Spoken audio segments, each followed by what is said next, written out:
Yeah, I know there's going to be questions about Luka. He seems to be doing better.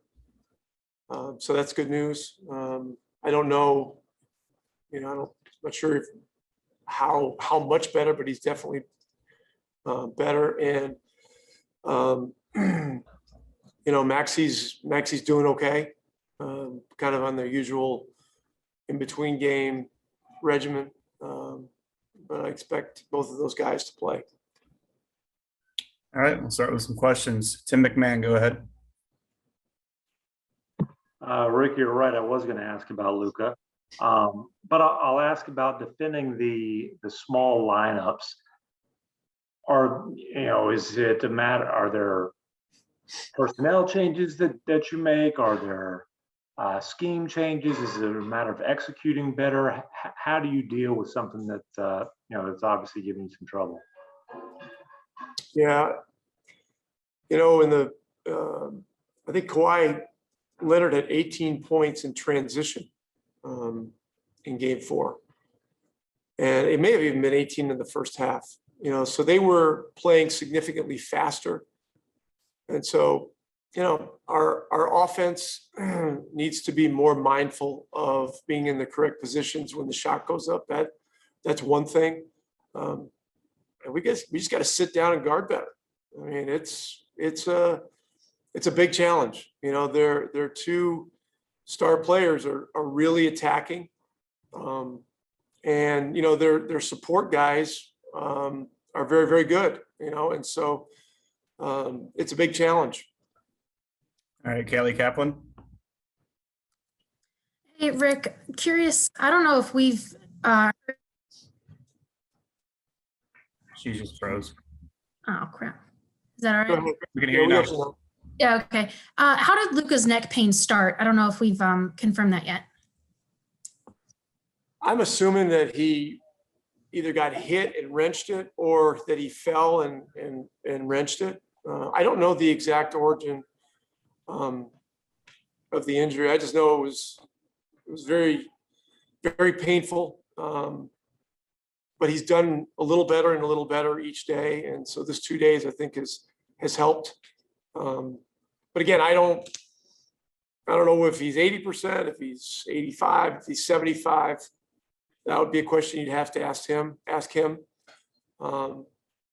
But it does appear that he's feeling better. All right, Michael Shapiro, go ahead.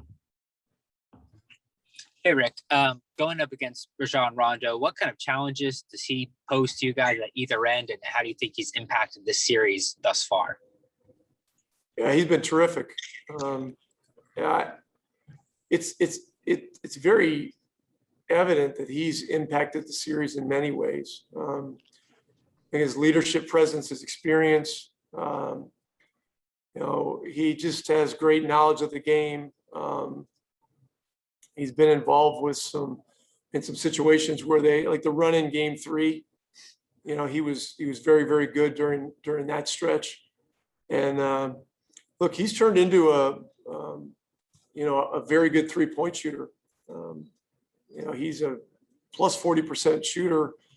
I know at least in recent history, I don't know the exact split, but coming into the playoffs, he was shooting the heck out of the ball. So.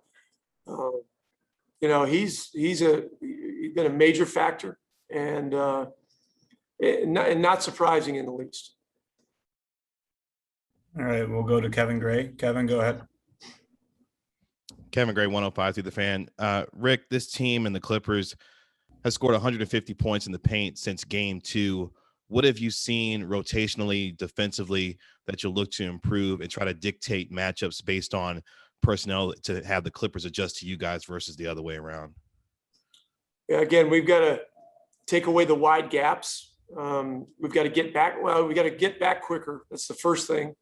We've got to take away the wide gaps. And look, they've got a great 3-point shooting team. They've got the best 3-point shooting team in the league. And so, how much you narrow the gaps is difficult, because how they can kick it out. They've got snipers out there ready to lock and load. So I just think overall we've got to play a better game of basketball. Our offense has got to be crisper. Our run backs have got to be on point. We've got to have the floor balanced. We've got to find, Leonard and George quickly. They're going to have, they're going to have guys ready to set screens for them and screen roll. We got to defend that and make sure we're on point with coverage. But it's been, it's been a very difficult 2 games defensively, and we've got to do better. Eddie Sefko. Hey, Rick. Eddie Sefko, DallasMavs.com. A week ago, everybody had you penciled in for the second round, and now you'd have a hard time finding anybody who believes in you. Is this, as a coach, a more palatable situation for you and your team, and kind of, especially going on the road, knowing that you pretty much are fighting against all the odds right now? All that external noise is just that. This time of year, I try not to look too much at the papers and the internet and stuff like that. You can get distracted, Playoffs are difficult. 7-game series is a 7-game series. And I've been through so many wild playoff series that had all kinds of ups and downs and wacky stuff with road teams winning and, teams struggling at home and all that kind of stuff. And, you got to treat every day as a 1-game day. Like today, we're focused on 1 game. You can't look too far ahead of that. And the process of putting ourselves in a better position to compete at the level that we need to compete at, more like, the first couple of games, the second couple of games, they've been the aggressors, and we've got to change that. All right, and then our last question is Tim Cato. Tim, go ahead. Tim Cato, The Athletic. Maxey obviously has the toughest defensive assignment of the series. He hasn't recorded a block in this series. I know you've talked a lot about his injuries, the idea that you thought he would be questionable throughout the series. How much, in your assessment, is those injuries? And I think you've even talked about how they've piled up, other injuries have piled up throughout the year. How much are those affecting, in your view, his mobility and his ability to be his best? It's a factor, Tim.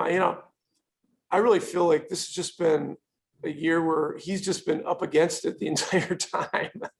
With the COVID thing back in early January, he had a more challenging case than the other guys did. It's some strain that was really knocked the heck out of him.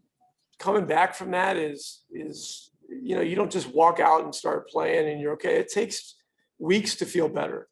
And I don't know, how many stretches this season he's actually felt really good, and then there was a period, right after we came off the 8-day break. I guess it was early February or late January. I forget exactly when it was. And he had a couple of things where, the whistle blew in some plays and all of a sudden he'd step on somebody's foot, and just turn his ankle a little bit, and that was just like, but he kept playing and so it's just been one of those things where it's just been a lot. And, you factor into that the short off season. And I believe this is factual. He played the most games in the NBA last season at 67. And so that's quite an accomplishment. And then to come into this, again, with the short off season makes it challenging. It's been challenging for everybody. But he's had more dings and, in the one game, I guess it was the Laker game, he fell on his back, and then 2 days later he fell on it again. And it's just been one of those periods where, every time it feels like he's starting to get in a groove, something else happens, but the last few days, it seems like, he's doing a bit better, and, it'll be important headed into tomorrow night. All right. Thank you, Coach. Talk to you tomorrow. Thank you.